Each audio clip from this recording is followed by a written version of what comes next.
Olá, muito boa noite. Estamos entrando no ar para todo o estado do Rio Grande do Sul a partir de agora.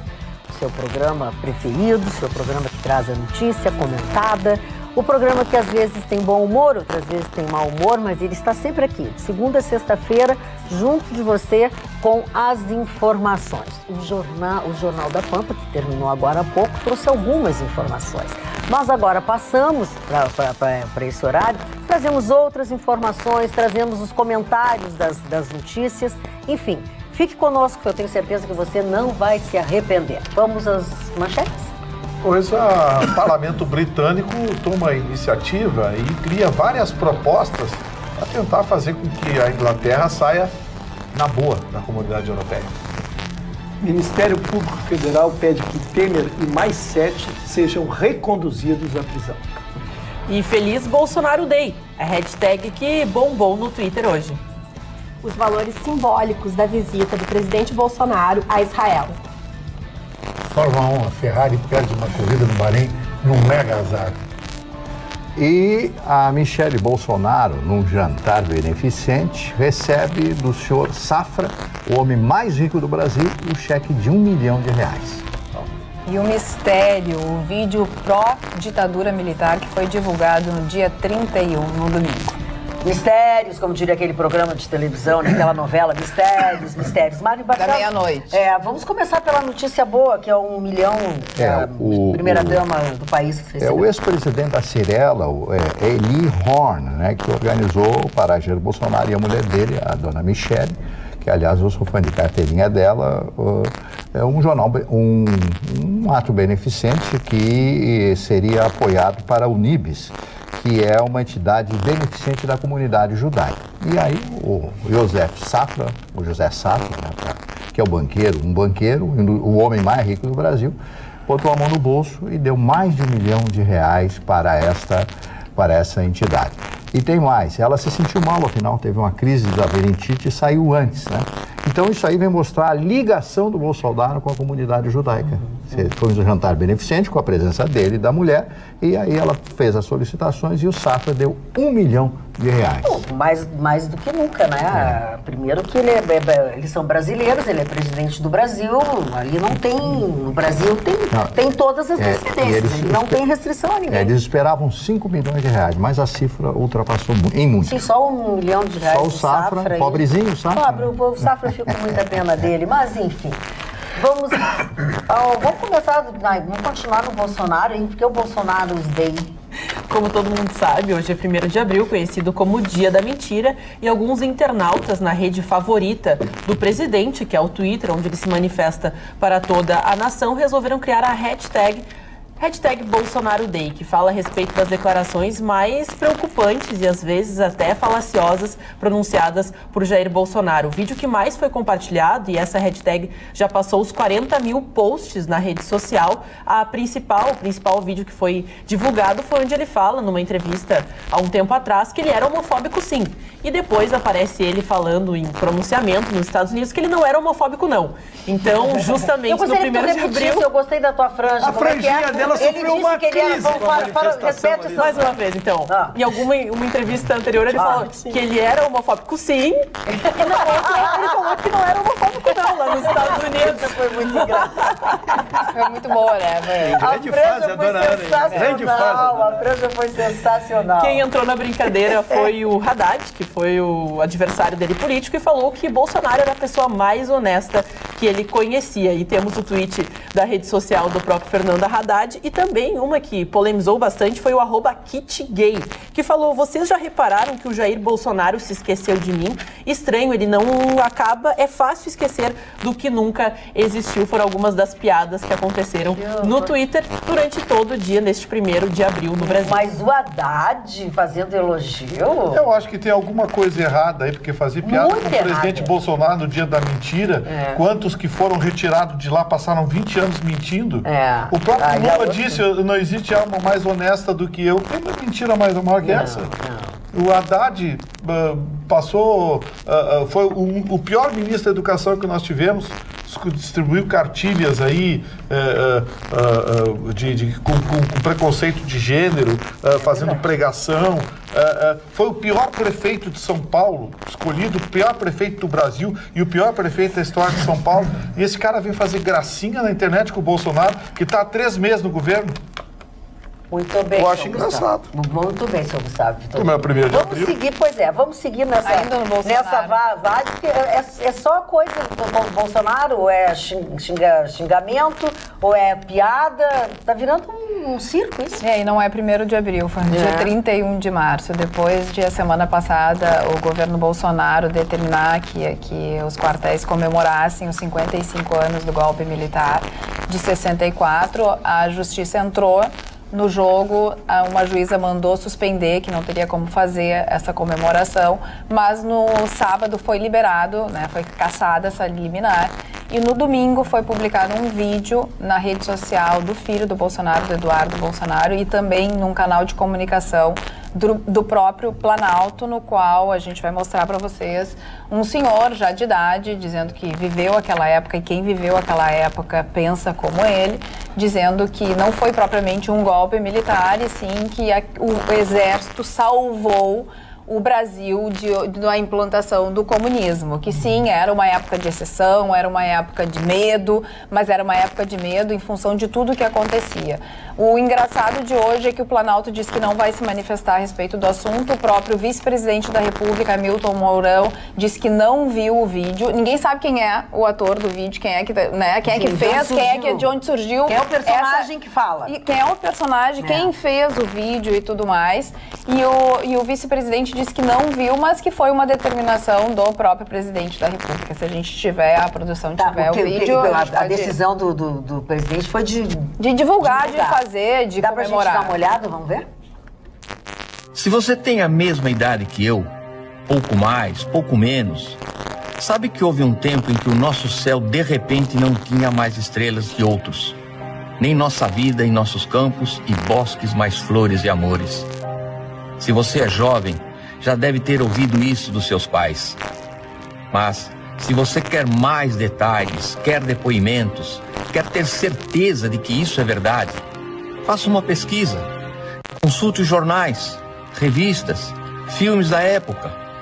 Você vai ver, era sim um tempo de medo e ameaças.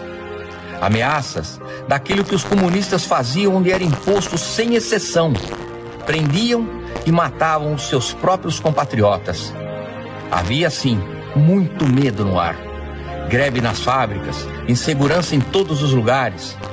Foi aí que, conclamado por jornais, rádios, TVs e principalmente pelo povo na rua, povo de verdade, pais, mães, igreja, que o Brasil lembrou que possuía um exército nacional e apelou a ele. Foi só aí que a escuridão, graças a Deus, foi passando e fez-se a luz. A bandeira verde e amarela voltou a tremular e o medo deu lugar à confiança no futuro. O exército nos salvou. O exército nos salvou. Não há como negar. E tudo isso aconteceu num dia como um de hoje. Um 31 de março. Não dá para mudar a história. O Exército não quer palmas nem homenagens. O Exército apenas cumpriu o seu papel. Bom, nota-se que eu não tinha assistido porque eu não deixei concluir o vídeo. Que belo vídeo, hein? Mas eu não entendi que esse homem é uma das coisas mais lamentáveis que esse país pode ter produzido. Um vídeo maravilhoso desse aí, conta a história do nosso país. Cada um conta a sua história, cada um da sua manifestação. Acho que eu posso fazer a minha. Depois tenho certeza que estão loucos para ouvir a tua opinião também. Pode dar lá de mim, quer dar? Eu não tenho pressa.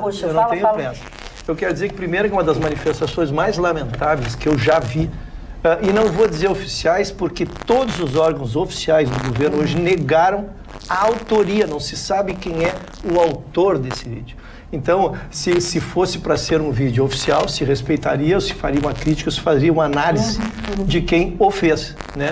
Mas não, todos os órgãos oficiais foi subversivo, que não sabe quem fez, por que fez e quem assinou.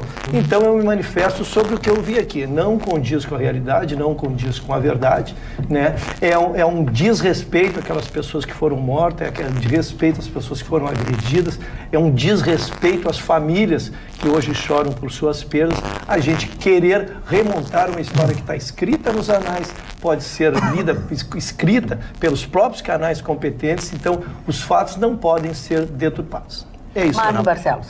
Bom, esse vídeo, ele mostra uma faceta do que foi a Revolução de 1964. Como eu sou o decano aqui, e naquela época eu já estava na ativa, em 1964, que eu comecei muito cedo, eu lembro-me exatamente dos acontecimentos, dos sargentos e daquela grande reunião efetuada pelo João Goulart, lá no Rio de Janeiro, que detonou toda essa crise. Em primeiro lugar, os militares não queriam João Goulart no poder, tanto é que foi criado à época o primeiro cargo de primeiro-ministro. O primeiro-ministro foi Tancredo Neves. Depois foi feito um plebiscito para a volta do presidencialismo. E a imprensa brasileira, grandes empresas, isso aí ele tem razão, de televisão, mas principalmente jornais que tinham muito mais força que a televisão naquela época, estavam batendo no João Goulart.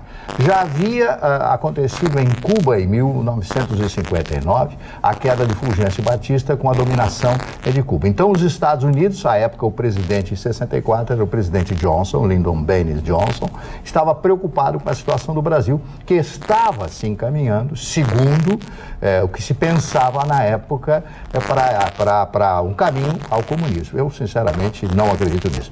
Em segundo lugar, a imprensa, com toda esta euforia, com tudo isso, falava e falava, até o momento em que os militares resolvem derrubar o João Goulart. A história é muito comprida. Bom, o primeiro fato, os militares disseram o seguinte: nós vamos ficar 2 anos no máximo e vamos chamar uma eleição geral. Isso não aconteceu. Durou 21 anos. Os jornais que apoiaram, inclusive um grande jornal aqui de Porto Alegre, era o maior jornal de Porto Alegre, apoiou e 2 anos depois já não apoiava mais. Então houve uma grande mudança nos conceitos apregoados desde isso. Então esse vídeo que esse senhor, esse idoso, gravou não condiz com a realidade. Isso aí é uma meia-verdade. Ele não é um idoso, né? Ele não é um idoso. Ele pode ter cabelo branco, mas ele para idoso não serve. Bom. Ele é um ator, é óbvio que ele é um ator. Eu não percebi em momento algum que ele seria um cara que vivenciou isso. Ele não diz em momento algum. Ele eu não estou dizendo. Deixa eu só um pouquinho, sabe? Então, assim, ó, acho uma coisa fake demais. Aí tem alguém aqui que já disse, o Rafael Neto, que foi o Bolsonaro que mandou fazer, que não sei o quê. Acho que é uma coisa que não corresponde com a realidade.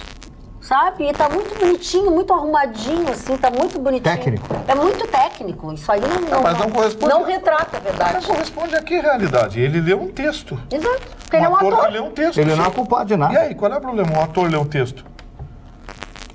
Isso é fake? Não. Ele deu a versão dele dos fatos. Vamos de novo. Eu me expressei mal ou tu não quis me entender.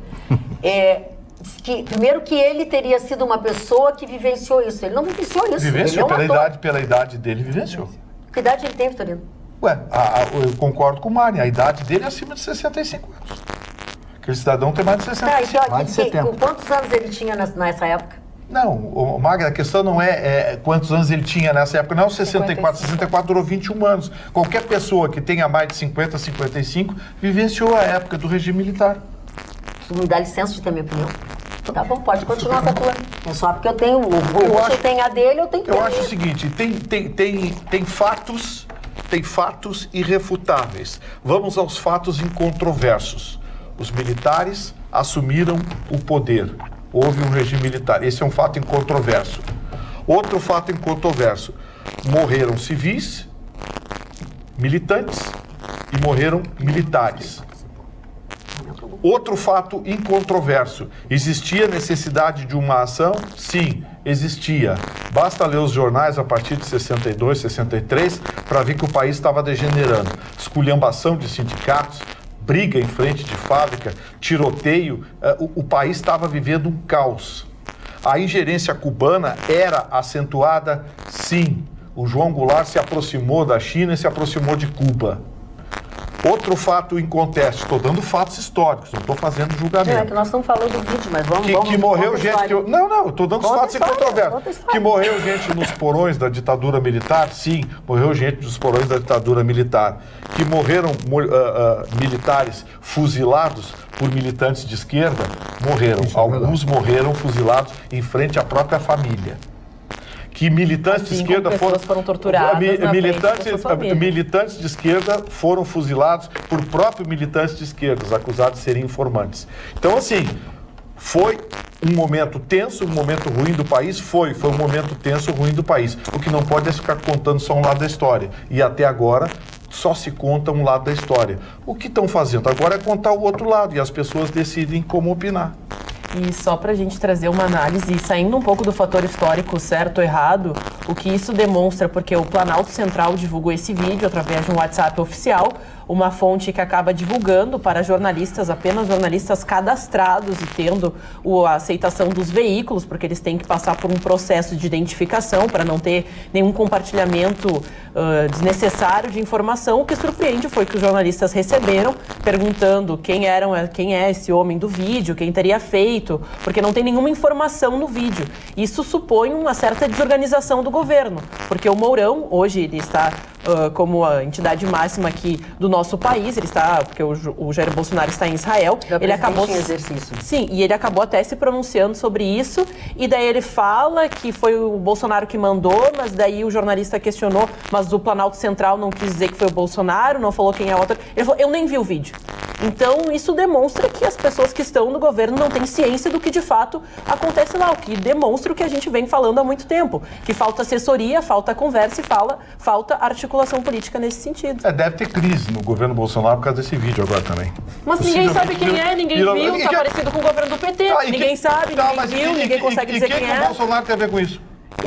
Mas exatamente o Planalto Central é o quê? Tá, mas foi ele que divulgou o vídeo? Foi o Planalto Central, que é a maneira oficial dele se manifestar. Que divulgou o vídeo? Sim, o vídeo que está na internet. Agora, essa história de que qualquer coisa é culpa do Bolsonaro, Você sabe o Eduardo Bolsonaro que é filho dele. Você sabe o que foi comemorado? Sabe o que foi comemorado no ano passado, no mesmo parlamento que pertence ao Eduardo Bolsonaro? Esse é o tweet do Eduardo Bolsonaro. O Eduardo Bolsonaro colocou. Você sabe, no mesmo parlamento que pertence ao Eduardo Bolsonaro, sabe o que foi comemorado no ano passado com sessão solene? A Revolução Russa. Está nos anais. Revolução Russa, Revolução Comunista, foi comemorada no ano passado na ordem do dia do Parlamento Brasileiro. E aí querem impedir que os brasileiros que pensam diferente da doutrinação das universidades brasileiras comemorem o 31 de março? Ué, que democracia é essa? Pode para um lado, não pode para outro? Não é essa a questão, Vitorino. A questão é que se foi o Planalto Central que publicou, foi então uma ordem direta do presidente. Mas se o Planalto Central... Não, quem publicou foi o filho dele. Não, foi compartilhado através do WhatsApp. Pelo governo. Canais de comunicação do Planalto também. Foi compartilhado. E aí? Qual é o problema que tem? Tá tudo porque uma fonte oficial...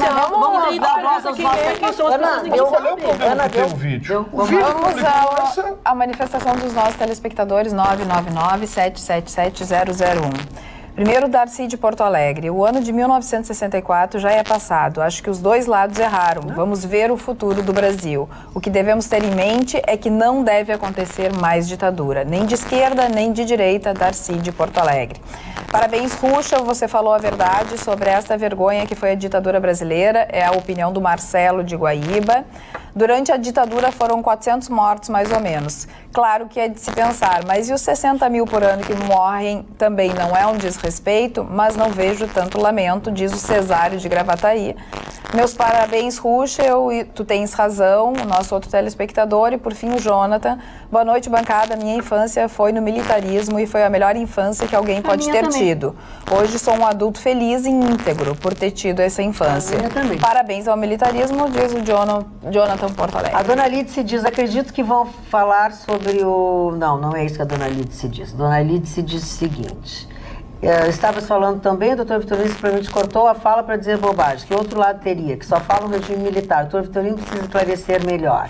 Aí tem uma outra coisa que ela mandou aqui, enfim. Ruschel, boa noite, família Atualidade. Lamentável comentário do senhor Ruschel, tenho que não concorda, tenho 41 anos e cheguei a viver na época do regime militar. Tirando a ideologia sensacionalista de mimados que só assistiram um momento pela mídia, que na época só ricos tinham acesso. Dou meu apoio ao Chicão e ao Vitorino. Tu não te manifestaste, Chicão. Queres te manifestar ou transitou em julgado? Só vou dar um toquezinho. Acho que o Vitorino tem toda a razão como fato histórico. Eu só faço uma pergunta, não vou nem... Todo mundo sabe que eu defendo o regime militar, mas não vou entrar nesse caso. Quando o Haddad concorreu com o Bolsonaro, aquilo que eu acho um desrespeito para a nação, se é fantasiar todos os militantes do PT de vermelho na esplanada, fazendo uma alusão à Venezuela. Veja só, os caras que mandam contra o regime militar de 64, Magno faz uma alusão ao regime mais tenebroso da América do Sul, a Venezuela, o mais tenebroso do planeta, que é a Coreia, e aquele regime mequetrefe de Fidel Castro e a família dele. Então, quando tu analisa isso, tu tem que analisar o outro lado também. O cara que critica a direita, ele tem que dizer, tudo bem, eu critico a direita, mas eu odeio essa esquerda que está aí, porque essa esquerda do Haddad anda de vermelhinho, que nós levava para a Venezuela, que não tem papel higiênico para vender. Então, eu acho que tudo que é manifestação contra o regime militar é uma manifestação de modismo, sem nenhum cálculo histórico. O regime militar, sim, senhor, salvou o país. Nós estávamos, como o Vitorino disse, nós ia ser entregado para os braços de Fidel Castro. Dona Magda, pois não, doutor Ruschel. Só queria fazer uma referência. O que eu me refiro, eu não me falei contra os militares, eu falei contra um golpe militar que contraria tudo aquilo que eu penso uma vida inteira. Se houver um golpe amanhã, eu sou contra o golpe, mesmo que o presidente seja o Bolsonaro. O presidente foi eleito regularmente, eu quero que ele termine o mandato dele. É assim que eu penso, é assim que eu discordo do regime de 64. Pois é, o nosso telespectador, o Braulio, do Sarandi, diz o seguinte: ditadura nós teríamos se o outro lado tivesse vencido a guerra. Engraçado, até 1988 o período era chamado de anos de chumbo, ou seja, foi troca de chumbo. Os dois lados mataram, os dois lados cometeram violência. Aí o Ruschel não conhece a verdade, ele conhece a versão da esquerda, ainda bem que o Exército salvou o Brasil. Braulio do Sarandi. Dona Magda, eu vou contar uma rápida história. Pode, por favor. No final de semana eu fui ver os meus netos, e eu tenho um neto, dos 2 netos que eu tenho mais uma neta, um muito querido que se chama Tiago. Então vou te mostrar um filme. O nome do filme é ist wieder da. Ele está de volta. Esse é um filme alemão de 2015 que mostra Adolf Hitler. Ele se acorda na relva, com o casaco rasgado. Onde é que eu estou? Onde é que eu estou? Onde é que eu estou? E aí ele se levanta e começa a conversar com as pessoas. Mas como ele é parecido com o Hitler, como é o seu nome? Adolf Hitler. Adolf Hitler. E começa a falar com as pessoas lá. Vamos levar ele para a televisão. Ele vai ser assim, que ator isso? Parece o Hitler falando. E era ele mesmo, né? Ele reviveu. E aí começam a levar o Hitler para tudo quando é cidade. Ele vai na televisão, faz um sucesso enorme na televisão, e vai indo. E o que acontece?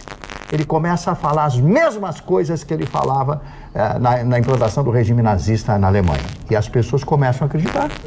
As pessoas começam a acreditar na superraça, no Übermensch, começam a acreditar na pureza racial, começam a acreditar numa série de coisas que ele disse antes. Daqui a pouco ele já tinha uma legião de eleitores, diziam, eu sou político, eu sou casado com alemã, exatamente as mesmas falas, porque ele tinha o poder da convicção, poder da voz. Encontraram um ator com uma voz exatamente igual, eu fiquei impressionado com isso aí.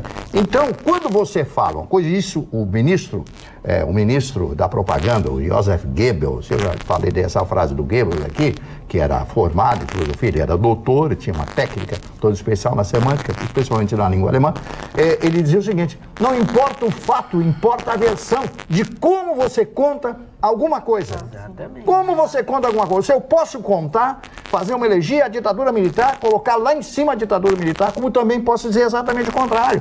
Posso colocar os outros contrários à ditadura também e tecer loas e maravilhas. Eu procuro ter uma conduta central. Se eu vou fazer um comentário, eu não vou fazer um comentário em dizer, mas que eu vou fazer central. É o meu pensamento. Então, esse filme você deve assistir, ele está de volta. Eu não vou contar todo o filme, seria spoiler, claro, mas vale a pena você assistir. Deixa eu te dizer uma coisa, Márcio, sobre isso que tu disseste. Sem esquecermos que a verdade são 3. É a minha verdade, a sua verdade eu fato. Em outras palavras, é isso que tu estás dizendo. Mas por falar em fato, eu quero dizer para vocês que agora Centerótica enlouqueceu mesmo. Trago mais uma boa notícia para vocês. Os clientes pediram e prorrogaram uma super condição na compra de lentes Varilux ou Rodenstock. Paga-se um par de lentes, ganha um segundo par de lentes da mesma marca. Isso gratuitamente. Agora, além disso, na compra destas marcas de multifocais, você ainda vai ganhar um terceiro óculos. Esse somente para perto, inteiramente grátis, tudo grátis. Porque vamos lembrar que mesmo que com toda essa qualidade incontestável que essas lentes multifocais têm, a lente, o óculos somente para perto, ele é mais confortável para determinados momentos, para uma leitura deitado, quando você faz trabalhos manuais, em algum momento de privacidade ou até mesmo que você queria ficar mais à vontade no seu escritório, entendeu? Então, o que acontece? Só que está acontecendo uma coisa, eu estou anunciando isso, agora foi prorrogado, as pessoas estão chegando lá e acham que vão levar um óculos daqueles que se vende aí na rua, com 1 grau e meio para perto. Não, a Centerótica vai presenteá-lo com um óculos só para perto, feito para você. Com a sua prescrição do seu oftalmologista. Não tem essa, o teu é 1, o teu é 1, o teu é 1,5, sabe? Tipo, Havaianas, não soltam as tiras, não fazem nada, não é nada disso. É um óculos que será feito especificamente para você. Então, quando você for lá, leve a sua receita do óculos para perto. Você vai ganhar um óculos para perto feito especificamente para você. Lembrando que a Centerótica fica no complexo do Hospital Mãe de Deus Center da Carlos Gomes. Não vai fazer confusão. Mãe de Deus Center da Carlos Gomes. O endereço certo é Soledade 565, loja 3, aqui mesmo em Porto Alegre. Eu acho que você tem que aproveitar, porque mais do que tudo, todo esse tempo, vai ser difícil de continuar essa oferta. Magda, eu só queria, no exemplo da senhora que tocou... eu também queria umas coisas, deu uma confusão, ali um tosse, o outro fala, não sei, eu não entendi bem o que aconteceu. Não, é que na língua portuguesa, essas opções que a senhora falou, a primeira opinião, a segunda opinião, vale a terceira, chama-se silogismo. Silogismo é o que significa vale a terceira no conceito. Exatamente. E Magda, posso deixar o Marne um pouquinho mais feliz hoje, porque li numa entrevista com psicólogos que Freud pode explicar porque algumas pessoas ignoram que o regime militar tenha acontecido em 64, porque é uma negação natural da pessoa para não perder os seus valores e princípios. Então o Freud teria explicado, né, com todo o seu requinte teórico, de que isso na realidade é muito comum. Por exemplo, pessoas que passaram por um abuso ou um trauma têm a tendência de esquecer. E depois, até de um tempo, o trabalho com psicólogos especializados, a pessoa consegue lembrar. Ela passa anos suprimindo essa realidade até que algum fato, ou até mesmo procurando um psicólogo, porque a pessoa demonstra isso de outras maneiras, tu acaba se lembrando. Então, Freud explica que algumas pessoas podem esquecer esses fatos históricos ou traumas. E tem muita gente que nega o Holocausto por isso. Exatamente. Mas eu tô achando que vocês estão dizendo que quem achou o regime militar bom, então tem problemas psiquiátricos, é isso que você está dizendo? Algumas pessoas suprimem. A senhora deu a entender que quem apoiou o regime militar tem problemas psiquiátricos. Acho que o senhor tem que prestar um pouquinho mais atenção no que Não, eu prestei atenção no que a senhora falou. É que a senhora usou uma expressão mencionando o regime militar, dizendo que as pessoas esquecem. Não, ninguém esqueceu, muito pelo contrário. Nós estamos não só lembrando, como resgatando a verdade.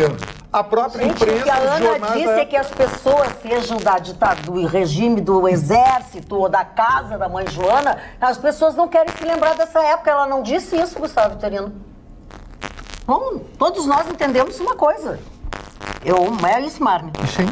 Não é isso? Não é? Pode ser qualquer coisa. Pode ser qualquer coisa. Pode ser do lado militar, pode ser do lado do revolucionário. As pessoas não querem se lembrar disso, por alguma razão. Foi esse o comentário da Ana. Roberta, por favor, vamos mudar de assunto. Magda, eu gostaria de tratar então dos valores simbólicos da visita do presidente Bolsonaro a Israel, justamente porque foi muito especial. Várias deferências que o primeiro-ministro Benjamin Netanyahu fez ao nosso presidente. Claro que tem aí uma razão, uma questão política envolvendo o Benjamin Netanyahu, que na próxima semana vai tentar o seu 9º mandato. né, como primeiro-ministro, vai ser um recorde do Benjamin. O Benjamin é muito apoiado pela comunidade judaica dentro de Israel. Israel é um país que 80% da população é judia e 20% não. E ele tem um opositor que está tentando trazer ali toda uma conversa. General Gantz. Um general que está tentando fazer apaziguações e juntar a sociedade. Mas tudo indica que o Benjamin Netanyahu, por ser um expert em política, vai se reeleger. Foi uma deferência muito grande que ele apresentou ao nosso presidente no momento que ele recebeu o nosso presidente no aeroporto, no avião. Isso só aconteceu com o Papa e com os presidentes americanos quando foi visitar Israel. Outra deferência muito legal foi que o Benjamin recebeu o Bolsonaro em sua casa e o acompanhou hoje, para nós que acreditamos no judaísmo, e foi um momento extremamente emocionante de ver o nosso presidente junto com o primeiro-ministro no Muro das Lamentações, que é geralmente uma agenda que os presidentes, por exemplo, o próprio presidente Trump, usou da sua agenda pessoal e não junto com o Benjamin Netanyahu quando foi a Israel. Então são símbolos. Entretanto, da parte do nosso presidente, ele recuou, ele não ainda afirmou e não honrou aquela promessa de campanha em trazer para nossa Jerusalém a embaixada do Brasil. Na verdade, já soou complicada essa situação lá para os nossos árabes, porque os árabes já tiveram uma certa resistência ao presidente no momento que ele, lá na eleição, na época, estava se manifestando dessa forma. E o que Bolsonaro fez? Ele tentou um meio termo, que não vai funcionar. Ele decidiu, então, abrir um escritório de negócios em Jerusalém. Né? E fica, então, Tel Aviv é 60 quilômetros de distância de Jerusalém, mas faz grande diferença essa posição. É um escritório que será encarregado de promover o comércio, investimentos, tecnologia e inovação, e ficará subordinado a essa embaixada.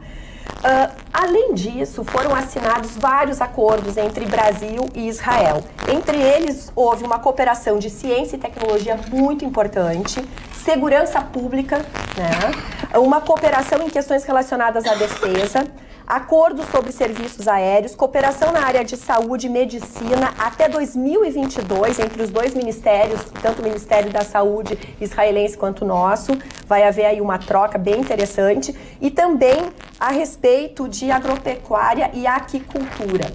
É importante trazer que os negócios com Israel, o Brasil exporta 321 milhões de dólares, representa muito pouco das exportações brasileiras, e os negócios com os árabes já tem um outro número. É 11 bilhões de dólares que está nessa brincadeira envolvida. O embaixador da Palestina já se manifestou, não gostaram nada dessa decisão, espera que essa decisão do governo brasileiro, por mais que ela fique no meio termo, que seja revista, porque 35% das exportações de carne bovina no ano passado foram para países árabes.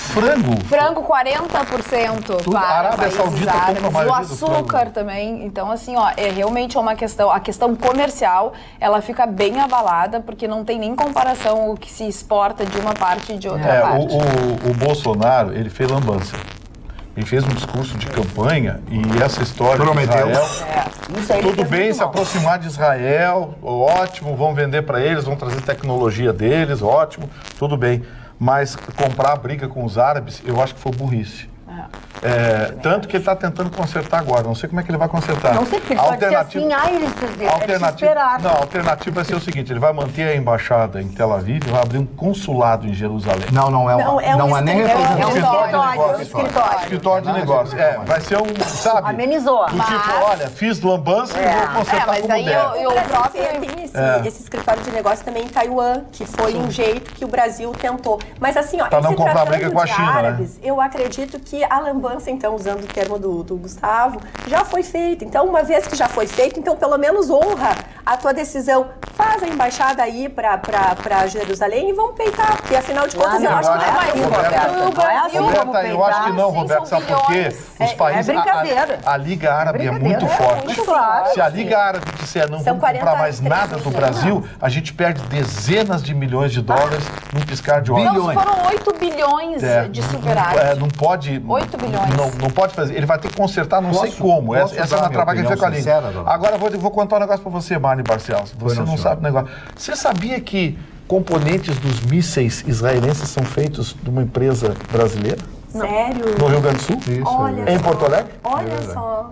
Maravilha, qual é? Componentes de precisão de uma empresa de mísseis que são feitos aqui em Porto Alegre. Antes que pergunte se é o CIETEC, não é o CIETEC não, tá? É uma empresa, não é o... É uma empresa que fabrica componentes de alta precisão para o sistema de propulsão dos mísseis israelenses. São fabricados aqui em Porto Alegre. Pô, se a pessoa me autorizar, ele mandou o nome e tudo aqui, se a pessoa me autorizar, eu divulgo, mas pediu... Vê se é prudente. Porque... a coisa não é brincadeira. Eu conversava hoje com um querido amigo, o Carlos Baranzelli, a respeito disso. Mas vem cá, você acha que os árabes vão deixar de comprar carne no Brasil? Com todas as exigências, com tudo isso que nós cedemos, eles vêm aqui, olha os frigoríficos, a série... Eles estão fazendo uma pressão. Mas o agronegócio tá Mas eles estão fazendo uma pressão. Agora tem que pagar para ver. Já foi feita a lambança, tem que pagar. Aliás, agora, nesse momento, aqui no Rio Grande do Sul, tem uma delegação de adidos agrícolas e representantes de 9 embaixadas ligadas à agricultura. Eles começaram essa visita aqui ao Rio Grande do Sul justamente para visitar as propriedades rurais, que são referência na produção de alimentos e modelo de produção sustentável no Rio Grande do Sul. E a ideia deles é ampliar, potencializar parcerias futuras. O projeto se chama Agro Brasil e ele é realizado pela Confederação Nacional da Agricultura. E eles estão aqui porque esta viagem agora deles está tendo apoio da Farsul. Tem representantes da Austrália, Burkina Faso, Chile, China, Egito, França, Irã, Japão e Singapura. E essa visita começou com uma apresentação lá na Farsul, pelo presidente, pelo economista da Farsul. Quer dizer, estamos num momento bom pro FICO de trocas e de conhecimento. Gustavo Vitorino, falando em Profico. Eles querem também máquinas agrícolas. Sim, porque... Você sabia que nós deixamos de ser importadores para ser exportadores de máquinas agrícolas. Maravilha, né? Comprar a máquina agrícola brasileira é um grande negócio. Mas também você garantir o seu ingresso no camarote da Arena Porto Alegrense, nos jogos oficiais do Grêmio, certamente é também uma grande opção. Nessa modalidade, você pode ter a sua cadeira exclusiva em um camarote compartilhado com seus amigos e outros torcedores, com todo o conforto, segurança, em um amplo espaço interno mobiliado, com serviços de Wi-Fi gratuito, serviço de alimentação e bebidas, claro, mediante contratação e muito mais. Adquira seu ingresso pelo e-mail comercial@arenapoa.com.br. Vou repetir, comercial@arenapoa.com.br ou pelo fone 51 3092 9676 ou 3092 9677. Repetindo, Porto Alegre, 51 3092 9676 ou 3092 9677. Tem jogos bons pela frente. Por aí, né? Libertadores, finais do Campeonato Gaúcho. A dona Lídice Fonseca disse assim: acredito que vão falar sobre o pedido do Ministério Público para novamente prender o Temer e sua trupe. Que pensam disso, diz a dona Lídice, doutor? Que ela não viu a nossa manchete. Mas é que eu acho que quando ela escreveu... Não, é 19h35, assim a gente tinha entrado no ar. Eu que estou lendo agora. Então tá. Dona Lídice, então, especialmente para a senhora, vai... Ai, vaselina. Peraí, dona Maria. Tá bom, vai. Vai que é tua, Tafarel. Vamos lá, porque a notícia... tô procurando, né, seu Mário? Eu sei, e eu tô preocupado com o senhor. O senhor já comprou até a aliança? Estou investindo, né? Porque aí compra em 12 vezes, em 12 meses para arranjar uma noiva. Sim, claro. Ele tem um ticket, aliás. Do nosso Alexandre. Ele tem um bônus. O Alexandre veio? Não, o Alexandre não veio de bônus. Então, mas vamos à notícia, porque a notícia é de uma forma bem humorada, mas ela é muito séria. Todos acompanharam a prisão do Temer e depois a sua soltura por caráter liminar. E o Ministério Público Federal recorreu, então, baseado num princípio muito seguro do colegiado. Depois nós vamos explicar isso, da colegialidade, essa é a expressão, né? Mas a operação foi a operação Descontaminação. Na verdade, eles foram acusados de corrupção e lavagem de dinheiro no processo da Angra 3, né? E da empresa Usina Nuclear. Ali foi toda a questão. Foi pedida a prisão e este desembargador, o Atier, que prometeu que levaria o julgamento para a sua Câmara, ele acabou respondendo por si só.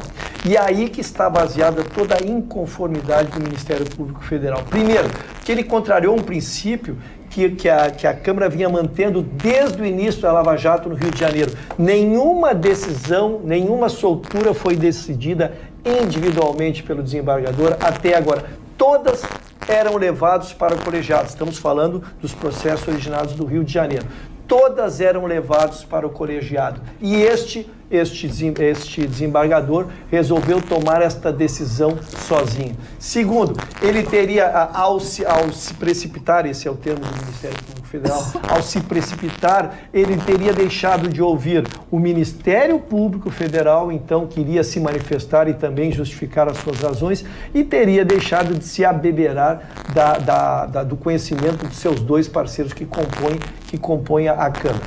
Dá como opção ainda, caso a Câmara não opte pela prisão, que ele seja designado a prisão domiciliar com tornozeleira eletrônica, para que se pudesse, então, ter algum monitoramento sobre ele. A previsão do TRF2, isso ainda não é oficial porque não está marcado, mas há uma previsão de que isso poderá ser julgado agora, já dia 10. Então, dia 10 teremos novidades sobre essa matéria. O Rafael Neto, não sei se é o mesmo Rafael Correia, agora não sei, ele manda uma coisa e outra, não sei. Me avisa se tu é o Rafael Neto ou tu é o Rafael Correia para eu poder ler o teu e-mail. Chicão Tofani, tua manchete. Dona Magda, é o seguinte, Fórmula 1 chegou no Grande Prêmio do Bahrein esse fim de semana e tem um fenômeno na Fórmula 1 que é uma tecnologia de ponto chamada KERS. KERS, o que é? É a rede de energia, você tira a energia de uma subenergia que é quando tu freia, tu gera calor, quando tu liga a turbina do carro, tu gera calor. Isso aí a Fórmula 1 transforma em energia. Isso aí dá 15% a mais em HP. Então um motor de 1000 HP gera 1150. Piloto da Fórmula 1, o francês monegasco Charles Leclerc, um garoto de 21 anos, fez a pole position, a melhor volta, liderou de ponta a ponta. Mas quando faltava 10 voltas para terminar a corrida, aconteceu uma infelicidade, um pane no sistema, deixou o carro mais lento. Ele foi ultrapassado por todo mundo num azar assim fantástico. Conseguiu o terceiro lugar no safety car. A prova, dona Magda, foi o seguinte: o vencedor Lewis Hamilton, que é o piloto da Mercedes, quando não comemorou, quando terminou a corrida, pela primeira vez na Fórmula 1, ele foi cumprimentar o garoto que perdeu, dizendo: você vai ganhar muitas corridas. It's a winner boy, um garoto vencedor.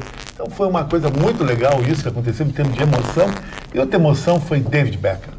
David Beckham mostrou que é o cara mais top do planeta. Foi convidado pelo Toto Wolff, que é o presidente da Mercedes Fórmula 1, que é casado com uma Space Girl, que é colega da amiga dele, da mulher dele. Então ele visitou a Fórmula 1 com um novo estilo de cabelo, usando blazer, mostrou que o Brasil tem um Beckham. Alexandre Pato. Viva Pato. É mesmo? Eu acho que Pato, nas proporções, hoje é um Beckham até mais romântico. O Pato largou um salário de 3 milhões para jogar por 1,5 milhão no São Paulo. E bancou a rescisão por amor, por gostar da Rebeca, a Bravanel. Muito legal o gesto dele. Magda, eu gostaria de fazer um registro que hoje nós tivemos a dádiva de, com 60 dias de antecedência em um ano de obras, foi entregue para funcionamento parcial a primeira fase do nosso aeroporto. Então, a Fraport está ali, né? Gustavo, a gente estava conversando antes do programa sobre esse assunto. Doutor Ruschel, o que aconteceu com o senhor hoje, diz a dona Lídice Fonseca? Não vou brigar comigo de novo, dona Marcia. E ela pergunta assim, o que aconteceu com ele hoje? Está muito abatido. Super gripado? Será? Mal abre os olhos. Como assim? Coitado. Quem sabe foi a noitada de sábado. Ele colocou uma foto cantando, e cantando muito, diz a dona Lídice. Onde é que tu andava te refestelando no sábado? Magda, eu sofro um bullying, que me preocupa, porque eu tento fazer o melhor. Vocês me viram em frente ao espelho ali, tentando me fazer belo, tentando aparentar o meu melhor, e aí ela vem e diz que eu tô... E aí ela vem e diz que eu tô, como é que eu tô? Anêmico, tô abatido. Quase de olhinho fechado. Dona Lídice, quero primeiro obrigado pelo carinho, não quer dizer que estou muito bem, está tudo ótimo. Não estou com todas as contas pagas, mas estou lutando, tudo vai ficar em dia. Tá. Olha aqui, ó, tá lutando, tudo vai ficar em dia. Hoje, não foi no sábado, hoje eu passei lá na Sleep Shop, eu preciso comprar uma bicama para minha casa. Aí queria ver se era com gaveteiro, sem gaveteiro e tal, aí eu fui lá. E acabei achando lá na Sleep Shop uma bicama completamente diferente de tudo que eu já tinha visto. Ela é uma bicama daquelas da linha de hotelaria, sabe? Aquelas camas de solteiro de hotel que se transformam em casal, onde o colchão principal e o auxiliar são em molas. Não é aquela coisa assim, agora tu dorme aí no chão, eu vou dormir aqui super bem no meu de molas e tu, que é o segundo, vai dormir aí embaixo. Primeiro, que você consegue colocar a cama auxiliar no mesmo nível da outra. Então, você pode transformar aquela sua bicama numa cama de casal. E, consequentemente, se for cada um, a outra cama, tu não fica dormindo no chão, entendeu? Ou seja, você compra um produto que pode ser usado de várias formas, como um box de solteiro, 2 camas de solteiro ou ainda essa cama de casal. E é óbvio que isso eu encontrei, só podia ser na Sleep Shop. Se você for até lá conversar com a Denise, conversar com o Rogério, tomar o cafezinho aquele de sempre que ele tem, você dá uma conferida. Eu achei muito legal essa bicama porque ela é 3 em 1, sabe? Normalmente bicama, a cama, a principal é legal, e o outro que vai usar a outra cama que se rale, eles não estão nem aí. Não é verdade, essa bicama é sensacional. E, obviamente, é o momento de você aproveitar e comprá-la. Sleep Shop, 24 de outubro, 1363, aqui mesmo em Porto Alegre, com estacionamento próprio. Ou, se você quiser, liga para o 51 33 30 15 92. Dona Magda, eu posso pedir a palavra? Desculpa, eu acabei de falar, mas eu queria pedir a palavra, porque é um dia muito especial para mim. Hoje aniversaria meu querido filho, Rodrigo Russo. Ele é de 1º de abril, Dona Magda. E não era uma brincadeira. Cada vez que chegamos em 1º de abril, e essa data é tão brinca, a Ana fez uma brincadeira querida no início do programa, contando coisas. Eu me lembro sempre que as pessoas me chamaram naquela época, ele é um moço novo, não sei se posso publicitar a idade do meu filho, faz 38, né? Eu fui muito, é um menino, fui muito aconselhado, Dona Magda, a que não registrasse no dia 1º, Russo, eu registro dia 31, disse que foi um pouquinho antes da meia-noite, coisa. O senhor está fazendo relação à Revolução, né? Porque a Revolução foi dia 1º, né? Não. Ai, não me começa com esse assunto. Estou tratando uma parte festiva. Não, estou tratando uma parte festiva. A questão era dos bobos, realmente, a brincadeira foi essa, não se tratava disso na época. E aí, eu confesso que eu cheguei a pensar, será que ele vai ficar chateado comigo depois quando ele ficar, por que eu resisti no 1º de abril, que as pessoas vão gozar no colégio, né? Mas não houve isso. Passou, um beijo, meu querido filho, toda a felicidade do mundo, é um lindão.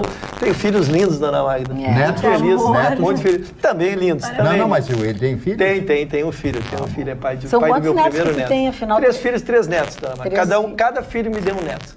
Cada filho me deu um neto. Quem que tá rindo disso? Então, um beijo agora pro Rodrigo Russo. O que tu acha divertido? Eu gosto disso, sabe por que eu acho legal? Eu admiro o Russo. O Russo tem fair play. E o Aleidson boa pinta, um grande cara na noite. Imagina o Russo chega com a mulher, oi, tudo bem? Onde é que tu vai? Vou levar o meu neto para passear.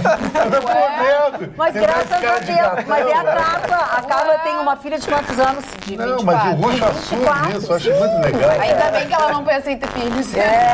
Senão a Carla vai ser uma vovó bem cedo. E ele falou no aniversário do filho dele, do Rodrigo, eu quero lembrar as pessoas, ou dizer para as pessoas que em todos os lugares que a gente vai, nós temos um grupo de pessoas que nos assiste, que manda beijos. Na ala masculina, o Vitorino ganha de todos vocês, eu lamento dizer, porque elas mandam sempre beijos para o Vitorino. Então, Então, mas eu sou que nem a Ferrari, eu sou pra poucos de bom gosto. Ah, tá bem, tá bem. Aquele carro vagabundo. Mas é que tu estava... O carro vagabundo, duro, caro, uma porcaria de carro que vende a peso de ouro. Aniversário. Você lembra? Nós estávamos ontem no aniversário. Não, Pai Paulinho, grande festa. Eu não te vi lá, já tinha saído. Não, eu vi quando tu chegava. Qual dos dois bebeu, hein? Porque tu estava acompanhado do eu fui sozinho e me encontrei com o Gabriel. Tu foi com o namorado? Me encontrei com o Gabriel. Atualizando. O Gabriel e a Karina, daí eu entrei junto. Chicão, tu foi com o namorado? Sozinho? Não, para não receber crítica das pessoas. Bom, deixa eu dizer, eu comecei tudo isso para falar assim, ó, para mandar beijo para Tatiane, que é esposa do bombeiro que trabalha no Pátio 1. A festa foi no Pátio 1 e ele estava ali na frente fazendo a segurança, garantindo que nada fosse acontecer e tal. E ele disse, a minha esposa, fizemos uma foto e ele me disse, a minha esposa adora o programa. Então, um beijo para Tatiane, esposa do bombeiro, que estava lá ontem trabalhando. Para Simone, não, a Simone é de outro lugar. A Ju também, que estava lá, que eu conheci uma época no showroom da Cris Capuani. A Isabel, que é a mãe acho que é de um filho dele lá, que é de santo, que ela nos assiste, olhou a foto e fez a foto. E principalmente para a mãe do pai Paulinho, porque a dona Ida, a dona Ida, que eu conheci, ela é fãzoca do Vitorino e o Vitorino não foi. Não, o Vitorino não foi. Eu não fui convidado, né? E a outra... Aí o estado do Jorge Costa, eu não fui convidado. Aí. Jorge Costa, lá? Então, nem o Jorge Costa, não. Simone Levis Carvalho, que eu encontrei lá no salão onde eu vou, que ela assiste o nosso programa, mandou beijo e tal, brará, fez alguns comentários sobre Sleep Shop, que a mãe dela tá para comprar um colchão, então um beijo para vocês todos. Eu quero mandar um beijo também para a bisavó, Dona Sila, que está nos assistindo. Obrigado, Dona Sila, pela sua audiência. E também para o Gilson, para a Mary Alice, Lúcia, Paulinho e Rodrigo, que estão nos assistindo. Eles são amigos da minha prima Luiz Sara, disseram que adoram o programa. Então quero mandar um carinho, um agradecimento a vocês pela audiência. Muito obrigado. E mandar para o outro Rodrigo também, que é o filho do Dr. Ruxo, o Rodrigo Bel, que está de aniversário. Bel, grande abraço. Parabéns. E a tua prima é aquela que disse que ia nos convidar para festa, para coisa, e não nos convida. Pois é, estamos aqui abertos. Tão feio, a gente disse que vou convidar e não convida. Esses convites para festa, estamos todos abertos. Não aqui, é aquela mesmo que estava lá na praia? Sensíveis, estamos sensíveis, abertos, suscetíveis a convites. Por favor, sinta-se à vontade. Não estamos cobrando nada atualmente. Dona Ana, tenta de novo uma outra notícia que ninguém te xingue. Vamos lá. Vou continuar falando de 1º de abril, porque ela ficou bem quietinha, agora já passou, já não doeu mais, agora tenta de novo.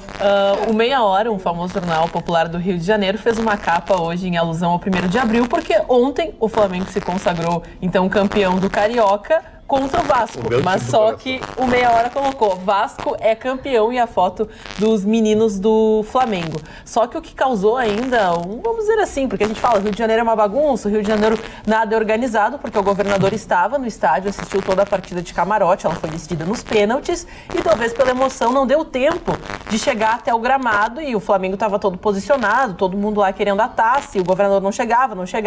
O Rodolfo quase pegou a taça sozinho, saiu comemorando. Então o presidente da federação foi quem fez a entrega, porque o governador não chegou a tempo. Foi uma grande comemoração, uma decisão importantíssima, porque os garotos do Flamengo entraram em campo por causa da decisão da Libertadores, acabaram tendo um ótimo desempenho, ganharam o Carioca e o destaque do dia piada foi que o Meia Hora, um dos jornais mais lidos do Rio de Janeiro, colocou que o Vasco era campeão, mas na realidade era um bom 1º de abril. Que horror.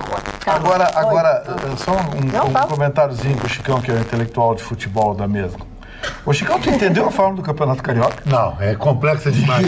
Taça Rio, Campeonato Carioca. Aí tem o desempenho e tem a média.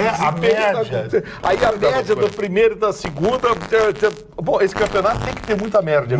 Porque é impressionante. Que esculhambação. Ninguém consegue entender. Os cronistas do Rio de Janeiro não conseguem explicar o Campeonato Carioca. Mas por que é assim tão confuso? Não, mas a senhora ouviu que ele faz isso lá? Eu fiz de conta que não. Porque senão chama atenção. Ele é um advogado brilhante. Não é, mas tem telespectador que reclama muito. Que tem as crianças na sala e não gostam. Não, mas esses não gostam. Sofre. Ele diz muito palavrão. Ele sofre, os telespectadores sofrem. Olha aqui, a Carla, vamos então. Carla, eu nasci em 60, sou filho da ditadura, mas duvido que uma ditadura nesse momento seria bom para o Brasil, onde se tenta vender o país. Estou desacorçoado e sei que não morrerei de velho e sim de fome. sem os remédios contínuos que tenho que tomar, de repente numa sarjeta. Ou, com quase 60, virar bandido até ser abatido pelas forças de segurança. Trabalho desde os 14 anos, sempre como eletricista, só que o sistema não reconhece o adicional de periculosidade e com 58 anos as empresas não admitem mais. Tive que colocar 2 stents no coração. Nunca casei, sou igual ao Chicão, sem penduricalhos, só que sou pobre. Essa é a diferença do Chicão. Daí eu tenho uma má notícia, Paulo. O Marne aqui compartilhou comigo o jornal de hoje que diz que os medicamentos vendidos no país vão aumentar até 4,33% a partir de hoje. Essa é a notícia. E óbvio que eles não são bobos, eles aumentam esses de uso contínuo porque a gente precisa comprar o remédio, né? E as pessoas não conseguem mais comprar o seu remédio. Né? O desespero do Paulo. Paulo, calma.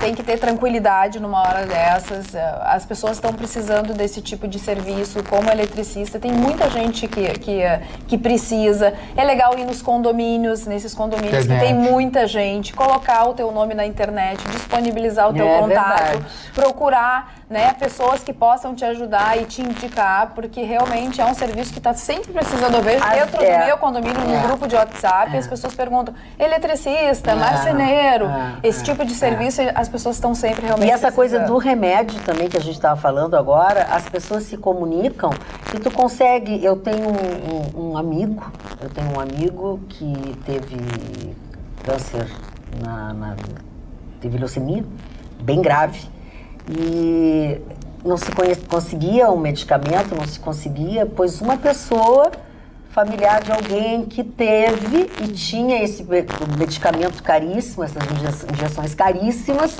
e tinha comprado, porque era importado, e não tinha usado, pois ele, com isso, ele conseguiu fazer pegar esse remédio. Inclusive, a pessoa nem cobrou dele, pelo fato só de saber que ia ajudar a salvar a vida dele, ele se salvou, graças a Deus. Mas tem muita gente, assim, que às vezes muda a medicação, aí o que tu tinha em casa tá ali, estava na validade. Então, eu acho que a Carla puxou um assunto muito bom. Esse negócio do reajuste dos medicamentos, Magda, isso aí cabia uma mexida muito forte, uma investigação do Ministério Público Federal. A indústria farmacêutica é poderosíssima. Em termos econômicos, eles são devastadores. Os corredores da Anvisa, do Ministério da Saúde, eles circulam com uma naturalidade assustadora. Reajustes de preços, esse tipo de coisa. Olha, medicamento é uma coisa sagrada. Não podemos impedir um velhinho de comprar medicamento contra a hipertensão. Exato. Porque é um absurdo que estão fazendo esses reajustes. Quer ver uma coisa? Você sabe qual é o melhor negócio do Brasil hoje? Sabe? Um negocinho bom. Cada esquina tem uma. O que cada esquina tem uma, Magda Beatriz? Cada esquina tem uma. Fato. As margens de lucro hoje da indústria farmacêutica são fora da realidade. Nós só tivemos um cara no Brasil que teve peito de encarar a indústria farmacêutica, que foi massacrado. Que foi o ex-ministro Zé Serra. É verdade. Quando ele disse, olha, vou quebrar a fórmula. Né? Vou quebrar a fórmula e vou criar os genéricos no Brasil. Ele quebrou a fórmula e fez os genéricos no Brasil. Senão, hoje, metade dos nossos velhinhos estavam morrendo sem remédio. E isso é uma e essa mensagem que foi lida ali pela Carla agora serve também para justificar a minha posição. Repercutiu bastante. Eu recebi muita mensagem no final de semana quando eu coloquei minha posição em relação à reforma da Previdência. E eu disse e mantenho a minha opinião. Eu sou favorável à reforma da Previdência, precisamos reformar a Previdência, mas sou contra essa reforma que está aí. Porque esse cidadão que a Carla acabou de descrever ali vai morrer sem se aposentar. Ele tem 58 anos, tem poucos anos de contribuição, vai ter que chegar aos 65 e vai se aposentar com 60% da faixa média salarial dele. Quer dizer, esse cidadão talvez venha se aposentar com um salário mínimo. Não menos? Com 65... Não tem... É o mínimo salário mínimo. É o mínimo salário mínimo. Não dá para comprar 1/3 dos remédios que a pessoa precisa já com determinada idade. Tu tens o nome da pessoa que precisa de medicação? Não, é essas coisas que a gente... Esse caso que a Carla leu, é o Brasil real, viu? Não é aquele Brasil bacana dos gabinetes em Brasília, onde se faz cálculos estimativos, vamos economizar tanto, vamos ganhar tanto.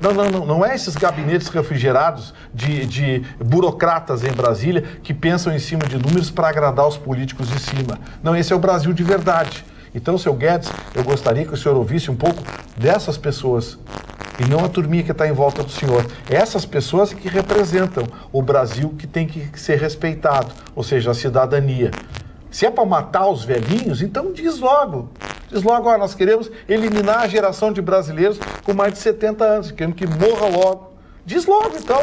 Seja sincero e diga, porque essa proposta que está aí vai matar brasileiros. E esse cidadão que mandou a mensagem para cá será um deles. Bom, deixa eu só dizer, eu não quero perder essa oportunidade. Essa pessoa que acabou de mandar um WhatsApp, a gente tem aqui o telefone dele, que diz que precisa de medicação, que ele não está conseguindo, que ele tem problemas cardíacos, enfim. Nós temos um telespectador que pede para não ser identificado, que mandou o telefone dele e diz que vai conseguir os medicamentos que o senhor precisa. Então, eu vou fazer o seguinte, eu vou passar para ele o seu telefone, que está aqui, que é a única coisa que a gente tem, o senhor não assinou? Não, ele assinou. Ele assinou. Que não está mais aqui a foto, tá? Então, eu vou passar o seu telefone e essa pessoa vai lhe procurar para ver o que o senhor precisa e vai lhe auxiliar, sim, a obter esses medicamentos, tá? Dona Magda, eu quero dar uma boa notícia em cima de uma crítica que fiz. Quero dar o elogio em cima da crítica agora. Não sem antes elogiar esse comportamento dele. Que bom, né? Que bom que a gente tem gente assim. Legal. Eu vim fazendo uma crítica ferrenha todos os dias na semana passada, reclamando da falta de articulação política do governo. Acho que era uma crítica que não era minha, e não era sistemática, mas era exatamente a necessidade que nós entendíamos de o governo voltar a articular. E com muita felicidade vejo que o ministro Onyx Lorenzoni ficou com uma missão e a está executando aqui. Ele está montando uma agenda com 5 grandes partidos do centro, para que cada um dos seus presidentes, acompanhado do seu líder na Câmara e do seu líder no Senado, tenha uma reunião com o presidente Bolsonaro. Então eu espero que isso seja o início da articulação que tanto cobrávamos do intercâmbio político, da aproximação do Executivo, da principal figura do Executivo com o nosso Parlamento, né? Então os 5 partidos são PRB, PP, PSD, MDB e DEM. Como vocês veem, são praticamente todo o centrão ali, né, com muitos números de deputados e senadores serão importantes. Foi pedido também, sempre no intuito de reconhecer que faltava essa interlocução, que o Guedes participasse. Então ele se dispôs também a se encontrar com os líderes dos partidos, com os presidentes desses partidos, embora ele tenha dito, eu participo, eu contribuo, mas eu não quero avocar a mim, nem assumir a responsabilidade de ser a liderança política desse movimento. Mas acho que isso é um reconhecimento, é um meia-culpa que faz o Executivo ao começar esses diálogos, ao marcar estas reuniões e que delas nós tenhamos todo o proveito necessário. E a notícia também se torna mais positiva no momento em que foi divulgado também por Onyx Lorenzoni que, de fato, Bolsonaro vai voltar da viagem e imediatamente vai se encontrar com essas figuras importantíssimas na questão de articulação política. Ele volta na quinta-feira e a previsão, dependendo das condições de voo, é que ele se encontre o mais rápido possível para tirar esse burburinho, essas informações polêmicas que circulam na mídia, de falta de articulação, todas essas colocações. Então, na quinta-feira, quando voltar, Bolsonaro já se encontra com essas representatividades políticas já em Brasília. Tô bem, vou cutucar a onça com a vara curta. Boa noite, dona Magda e bancada. O senhor Chicão deve estar louco, pois o Pato não é tudo isso que ele prega. Nunca teve grandes atuações em clubes que passou e até mesmo na seleção brasileira. Teve alguns jogos no Inter que o consagraram e o venderam ao Milan. Depois disso, nunca mais agradeceu ao clube que o formou, o Inter. Morre de amores pelo São Paulo porque é mercenário. Ele é tão fashion, que se apaixona pela filha de um bilionário brasileiro, fashion, ou é golpe do baú. Marcos Strebe, de Porto Alegre. Primeiro, a senhora está profundamente... Senhor André. Está profundamente enganado. Eu só falo a real de Alexandre de Pato. Conheci ele, conheci o Gilmar da Rosa, mas isso aí todo mundo conhece. Alexandre de Pato, primeiro, não é mercenário. Alugou um salário de 3 milhões na China, pagou 6 adiantado, 18 milhões na frente, para ter rescisão. Não é por dinheiro. Voltou para o São Paulo porque é o time que tem mais identificação. Todo mundo pensa que é o Internacional. O Internacional ganhou um campeonato mundial, mas ficou pouco tempo com o profissional no Internacional. Ficou muito tempo com o São Paulo e depois com o Milan. Terceiro, jogou nas melhores camisas mais sagradas do futebol europeu, Chelsea, Villarreal e Milan. Jogador midiático, jogador top. Jogador top, tu acha que ele está na seleção só? Ele já teve na seleção, um jogador de seleção. O problema é que ele é um jogador onde toca, ele gera marketing para o clube. O São Paulo prevê uma venda de 30 mil camisas do Alexandre Pato. Mais que Ganso, que vendeu 25 mil. Isso é marketing. Isso aí é o futebol moderno. Agora, se joga melhor ou não, joga bem. Mas eu achava que o cara era jogador de futebol, mas ele é marqueteiro. Deixa eu só dizer duas coisas correm junto no futebol moderno. Só pro seu Marcos aí. Seu Marcos, tamo junto, viu? Pois mas claro, olha só, o Vitorino, olha o visual dele e o visual do Pato. O senhor tem razão. Essas pessoas se juntam. Desde que saiu do Internacional, nunca mais jogou bola. Virou vendedor de camisa. Vendedor de camisa. E outra coisa, aliás, tá bom, o Silvio Santos era vendedor de gravata, né? Agora arrumou um genro vendedor de camisa. O senhor tá enganado, porque o Pato foi noivo da filha do Berlusconi, o homem mais rico na Itália. Que deu um pé, na Itália, Silvio Berlusconi e Agnelli. Que deu um pé nele. Tá, mas levar o pedal da Silvio Berlusconi é melhor que levar o pedal da Maria Sina, quebrado. Eu gostaria, eu vou... Já que é pedal, com licença, eu vou reiterar o meu questionamento. Nós não estávamos falando com um jogador de futebol, eu não vi vocês dizerem nada do que ele fez jogando futebol. Mas o Beca também foi um jogador de futebol, o Ruschel sabe? Mas jogou. Normal, não foi uma facilidade. Mas era midiático, isso é muito importante hoje no futebol. É uma linguagem moderna. Tá bem. Agora eu vou... Hoje dá um real. Jogador de futebol. Chicão, eu não tenho como discordar de ti, Chico. Tá aí, o Ruschel, que é diretor do Grêmio, futebol, puxa saco. Melhor time do Rio Grande do Sul, disparado. Ele não fez um comentário esportivo, ele fez um comentário social. É muito além disso, né? Vai muito além. Eu sou um mero espectador. Mas eu não tenho nenhuma crítica quanto ao comentário social dele. Eu só fiz um questionamento.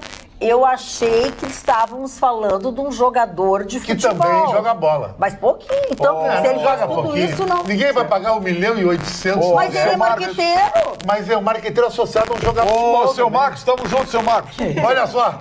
Tamo junto. Olha aqui, eu tamo junto. Acompanho vocês. Fala. Só por esse assunto ainda, justamente o Pato tem esse problema como jogador de futebol, porque ele é mais conhecido pelas peripécias que ele faz fora do campo do que de fato que ele joga dentro das quatro linhas. Mas ele namorou com o Berlusconi, ele foi modelo da Calvin Klein, ele desfilou em Milão, ele tinha um jatinho, ele viajava de lancha. Então toda essa vida de playboy, socialite que ele tinha foi sempre maior que o futebol que ele jogava. Tanto que ele volta para o Brasil e ele fala que quer representar mais uma vez a seleção brasileira, porque aqui ele vai ter espaço para mostrar o futebol dele. Ao contrário da Europa, que ele não tinha esse visual todo agora que ele tem. Então tu me dá razão, mas o Vitorino é conhecido por jornalista. Eu sou conhecido por popstar em Porto Alegre, diferente. É estilo Pato. Dona Magda, isso quer dizer que ele não entende muito de coluna social, não entende nada de futebol. Eu preciso só dar um depoimento. O Benhur tem razão. Não pode deixar ele agredir. O Benhur tem razão. O Benhur Marchiori tem razão. Só quer dar um depoimento sobre o Pato, porque às vezes umas distorções elas acontecem naturalmente. O Pato tinha 17 anos e pintava como uma das maiores estrelas do futebol mundial. Isso que eu me lembro. E o presidente da época do Internacional, com muita inteligência, o retirou enquanto ele não assinasse um contrato definitivo com o Internacional, que ele possibilitou que o Internacional depois recebesse seus valores. Então ele foi tirado da mídia, o jogador cedeu, assinou um contrato de 5 anos com o Internacional e então, com menos de 18 anos, o time italiano foi lá e depositou o valor da multa. Esse menino ficou milionário aos 17 anos de idade. Isso talvez tenha precipitado um pouco esse desvio para uma vida social e não tão competitiva como exige o futebol. Ele é um rapaz bem apessoado, namorou só mulheres bonitas, frequentou as colunas sociais. Não é bem assim. Casou com aquela Stephanie Brito, aquela coisa horrorosa que ela queria. Dá pensão até hoje. Dá pensão até hoje. Mulher deu golpe do baú, ele quer casamento de princesa. Mas foi ele que aprendeu. Né? Agora ele passa o golpe adiante. Ele é um babaca, né? Ele passa o golpe adiante, ele sofreu. Na verdade, a partir dali ele tem acertado. A gente falando sério, uma verdade sim, ele não entregou tudo o que prometeu. Ele pintou como ser um novo astro mundial do futebol brasileiro e teria virtudes para isso. É um craque, eu vi jogando com 15 anos, estava na base na época. ele era muito diferenciado, estava muito na frente, mas talvez por esse desvirtuamento da cabeça... Era só isso que eu questionava. Eu queria saber como se ele jogava futebol. Era só isso que eu queria saber. Dona Magda, pois não, doutor Marley? Muito obrigado. O senhor José Sarney. Todo mundo conhece o senhor José Sarney, essa figura. De fato, Sarney. Não vou conseguir dormir. O Sarney continua mandando. Continua. O Alcolumbre, o Davi, que é o jovem senador, que é o presidente do Senado, demitiu 150 funcionários. Aí daqui a pouco, olha, o ex-presidente Sarney quer falar com o senhor. Aí fala, meu amigo, amigo nada, rapaz, você é um moleque. Você demitiu as pessoas que eu indiquei. Vou repetir, o senhor é um moleque. Pá! Bateu o telefone. Ai, será que ele ficou preocupado? Então ele continua com a mesma ingerência, de sempre, o senhor José Sarney. Está prestes a completar 90 anos, o homem do marimbondo, eu nunca entendi, até hoje eu já tive uma discussão com o Vitorino uma vez no ar na Rádio Pampa, a respeito disso. Como é que ele recebe o fardão imortal da Academia Brasileira de Letras? O Sarney, rapaz. Na verdade, marimbondo de fundo. Marimbondo, né? Não, vou te contar. Do marimbondo. De curiosidade, eu descobri onde tinha o livro. Eu nunca li esse livro. Descobriu? Tinha um? Magda, tentei ler 3 páginas. Na quarta, larguei. É muita bobagem. É muita bobagem, sem articulação nenhuma. Não é poema, não é romance, não é, sabe, não é cordel, não é nada. É um livro... Ia ser um bilhete que ele escreveu e eu vou botar no caderno. E essa mesma Academia Brasileira de Letras, que hoje não vale mais nada, porque é uma reunião de velhinho que vai tomar chá lá e pegar os trocadinhos, negou uma cadeira para Carlos Drummond de Andrade, Érico Veríssimo, Mário Quintana e Érico Veríssimo. Apenas 3 dos maiores homens das letras do nosso país. É isso que eles chamam de academia. Aí tem lá o Portela, tava o Roberto Marinho, o Sarney, essa gente, um bando de nada. Um bando de nada. Boa noite, Magda e bancada. Acompanho vocês todos os dias. O senhor Marley já leu o livro A Propaganda, de Eduardo Bernays, sei lá? Ele foi sobrinho do Freud. E se inspirou, e que inspirou Joseph Goebbels, que é o que tu fala muito. Ficaria feliz de fornecer o livro caso ele não tenha lido. Abraços, Mariana. Aceito, Mariana. Então, Mariana, pode mandar para cá. Orfanatrop 711, o nosso endereço aqui da Rede Pampa de Comunicação, aos cuidados do senhor Marley Barcelos. Ele agradece. O Magda tem uma corneta aqui em vocês. Acho que em você ou na Carla. A dona Gláucia está dizendo assim, poxa, essa dona Lídice é sócia da Pampa? Eu mando o WhatsApp e nunca dão bola. Só hoje já leram 4 mensagens dela. Eu acho que não. Só para e-mail que ela manda. Ela manda para e-mail e ela mandou 5. Eu li só 2. Só 2. Porque os assuntos eram atinentes à manchete do Ruschel. Eu gostaria aqui de compartilhar com a bancada uma preocupação, em especial dessa aproximação do Bolsonaro com Israel e com tudo mais. Essa possibilidade que foi aventada na campanha de troca da embaixada e tudo mais. O Hamas, que é uma organização palestina de caráter religioso que não reconhece o Estado de Israel e que governa a faixa de Gaza, não subordinada à autoridade palestina, que é controlada pelo Fatah, emitiu uma nota de protesto contra a viagem de Bolsonaro a Israel e a sua decisão, então, de abrir esse escritório que a Roberta falou. Abre aspas, o movimento Hamas, a gente sabe muito bem que o movimento Hamas é um movimento, como diria o Gustavo Vitorino, heavy metal, aquele... Eles são terroristas. Terroristas, vamos deixar bem claro, não é minha palavra. Condena, então o movimento Hamas, essa é a nota emitida, condena veementemente a visita do presidente brasileiro Jair Bolsonaro à ocupação israelense como algo que não apenas contradiz a histórica atitude do povo brasileiro, que apoia a luta por liberdade do povo palestino contra a ocupação, como viola as leis e normas internacionais. Essa é uma parte da nota que foi emitida, então, por essa organização fundamentalista islâmica. Quer dizer, o Brasil, que é um país da paz, que nunca se meteu em guerra nenhuma, em encrenca nenhuma, agora resolveu tomar uma atitude muito séria. Não é assim, eu falei, agora vamos. É uma atitude muito séria, que só 2 países até agora tomaram, que é os Estados Unidos, que tem como se defender, mas a gente não tem a mínima possibilidade, se não me engano, Guatemala. Então, realmente,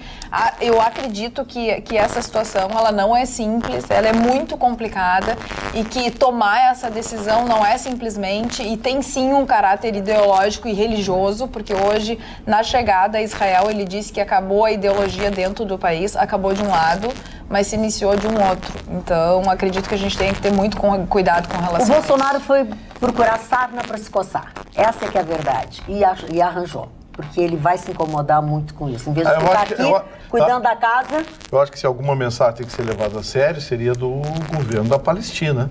Que se ouça o que eles dizem, protesto, que se recepciona tudo. Agora, Hamas... mas agora ele também tem muita coisa para fazer aqui. Mas para mim não, meu amigo. Mami Barcelos, vamos aos aniversariantes? Os primeiros aniversariantes de hoje, um poeta ucraniano chamado Nikolai Gogol, né, que era russo, né, a Rússia naquela época, a Ucrânia pertencia à Rússia. A Rússia sempre foi dona daquela região ali, Sebastopol, Crimeia e tudo mais, né? E uma homenagem especial ao Dr. Otto von Bismarck, grande unificador da Alemanha, vencedor da Guerra Franco-Prussiana 70-71. Um homem que, de todos os reinos, mais de 300 reinos, principados, ducados, etc., e territórios que tinha a Alemanha, ele unifica sob o comando da Prússia, né, que era o Estado Central, onde está Berlim. E ainda hoje, ele é referendado como o maior político alemão de todos os tempos. Tem gente que acha que ele foi militar. Ele não era militar, ele era um advogado que entrou na política e tinha grande ascendência sobre o Kaiser Guilherme. Sergei Rachmaninov, um dos maiores compositores russos que foi morar nos Estados Unidos. O interessante, quem não conhece a obra dele, deve ter visto no filme em algum lugar do passado, onde se mostra, tocado pelo Paganini, seria em 1912, né, onde transita a história, uma das músicas da abertura que o John Barry, o grande John Barry, vencedor do Oscar. James Bond, vários filmes. John Barry é maravilhoso também. Bom, Moreira da Silva, essa figura fantástica, estaria de aniversário hoje, trabalhou até os 92 anos de idade. Toshiro Mifune, ator japonês. Toshiro Mifune, olha, foi um dos grandes atores do Japão, fez muitos filmes de guerra nos Estados Unidos, representando os inimigos, os célebres inimigos, traidores dos Estados Unidos, né? Os nipônicos, né? Os japoneses que ele hoje fez um papel importante naquele filme Midway, a Batalha do Atlântico. É verdade. Debbie Reynolds se consagra no momento que faz o Cantando e Dançando na Chuva com Gene Kelly. Ela é aquela moça que canta, e mãe da Carol Fisher, porque ela foi casada com o cantor Ed Fisher. Ed Fisher foi uma personalidade muito forte como cantor, membro da comunidade judaica de Nova York, que vai fazer um filme com a Elizabeth Taylor. Ele era casado com a Debbie Reynolds, né? Casamento feliz e tal, e se apaixonou pela Elizabeth Taylor. Se divorcia da Debbie Reynolds. E o mais interessante é que no final da vida, a Debbie Reynolds, da vida da Elizabeth Taylor, a Debbie Reynolds comprou todos os vestidos, a coleção de vestidos que ela tinha, para fazer um chá, alguma coisa assim, para angariar fundos para as entidades beneficentes. Ela morre logo após o falecimento da Carol Fisher, 2 dias depois. Ellie McGraw, atriz americana que fez Love Story, um dos clássicos do cinema chorão. Foi mulher de Isso, é verdade. Ryan O'Neal fez o filme com ela, era o galão. Eu vi esses dias uma imagem dos dois. Bateu a idade, meu companheiro. É duro quando bate a idade, Não tem como escapar. Bom, vamos a esse aqui, o Chicão conhece bem. Arrigo Sacchi.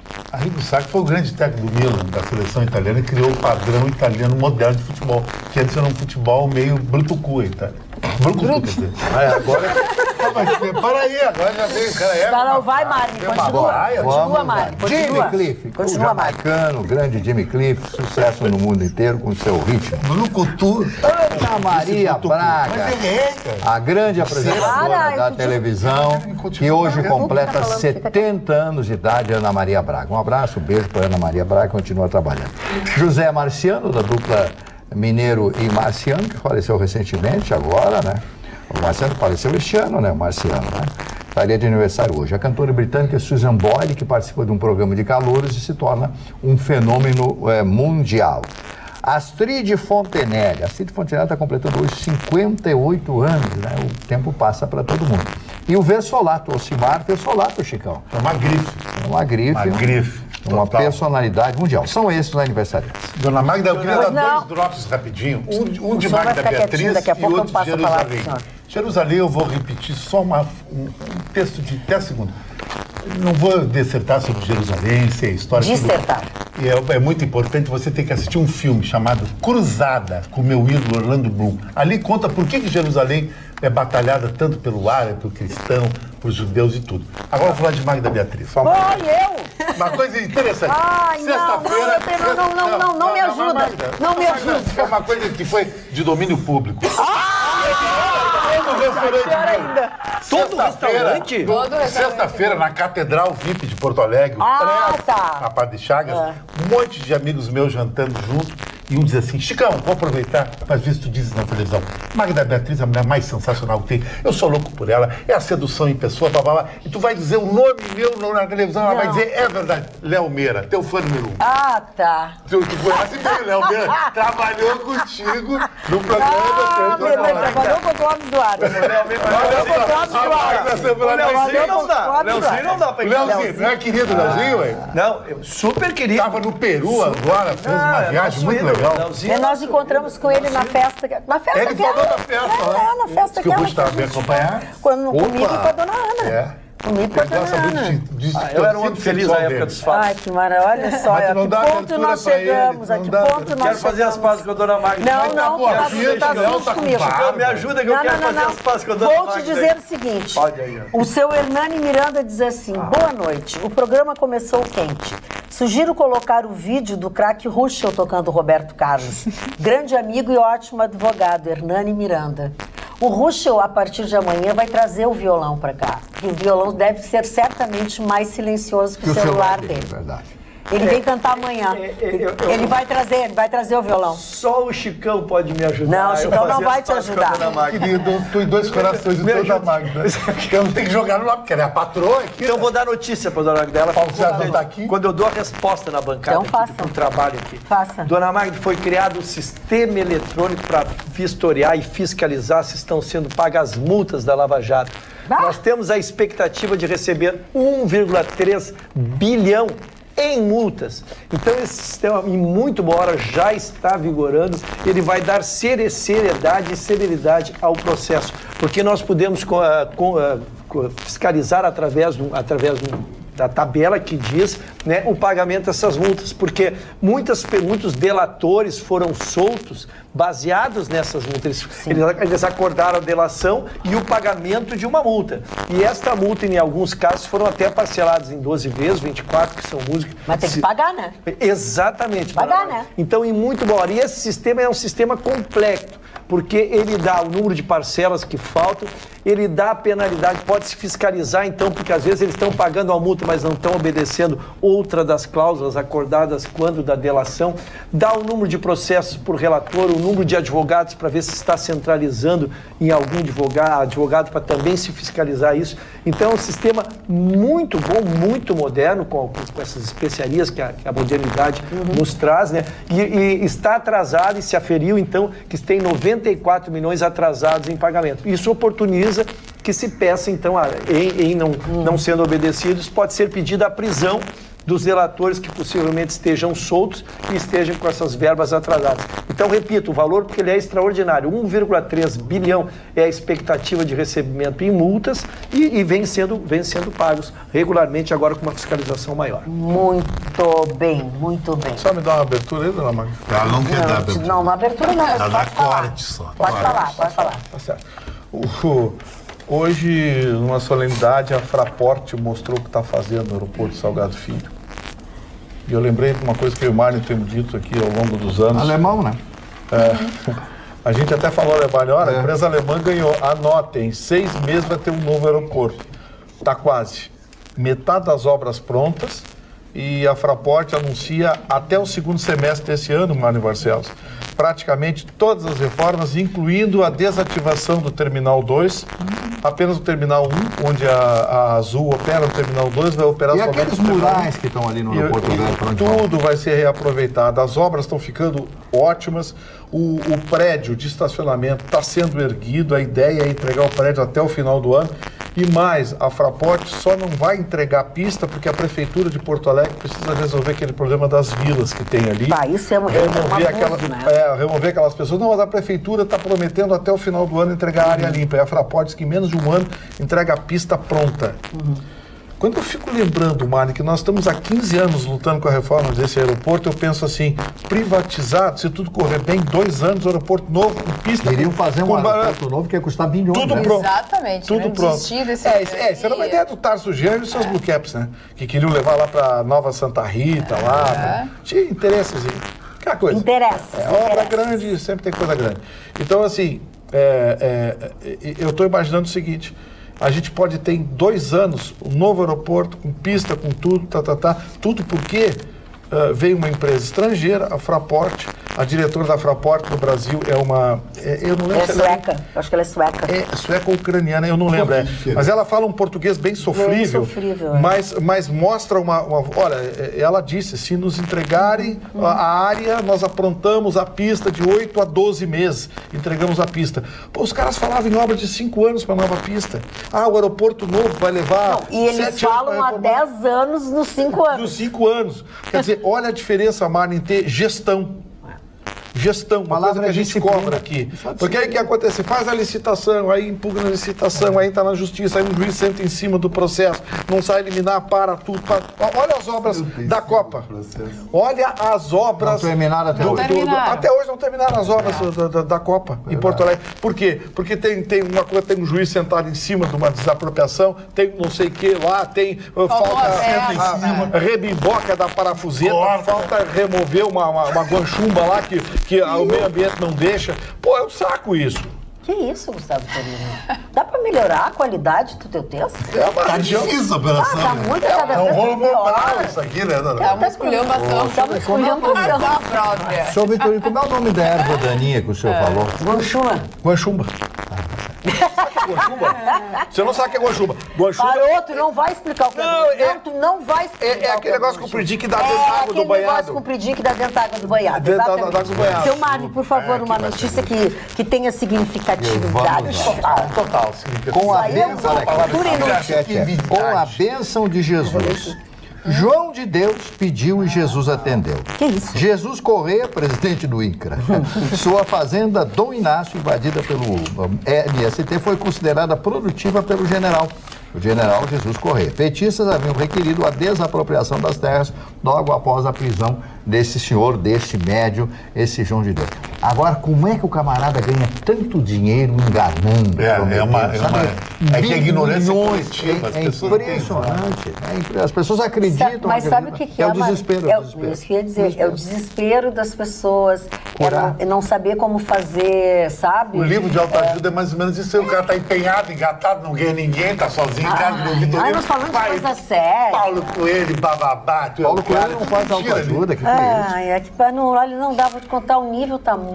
Mas o Vitorino começou, Dona Maria.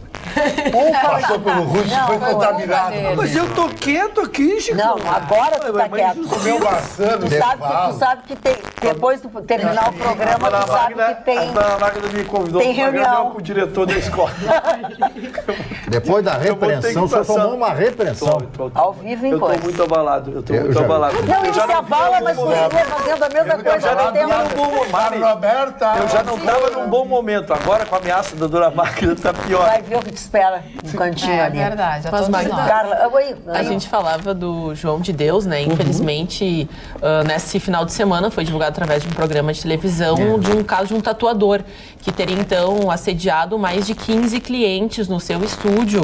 O Leandro Caldeira Alves Pereira, de 44 anos, e até depois de postagens na rede social e da divulgação dessa matéria, mais mulheres buscaram então a justiça para, de fato, falar sobre o que aconteceu, e até os estúdios começaram a se manifestar, lembrando que se em algum momento pedirem para tirar roupas íntimas, pedirem para você, de alguma forma, você sentir assediada, alguma carícia ou até mesmo uma aproximação demais do profissional, você deve denunciar, porque isso é uma medida a ser tomada para evitar qualquer tipo de assédio e abuso. A investigação segue, ele se diz inocente, mas parece que já tem até vídeos sobre esses assédios dele. Muito bem, chegamos ao final de mais um Atualidades Pampa. Voltamos amanhã, logo depois do Jornal da Pampa. Esperamos que você esteja conosco. Vem, porque a coisa vai melhorar. Vem! Tchau.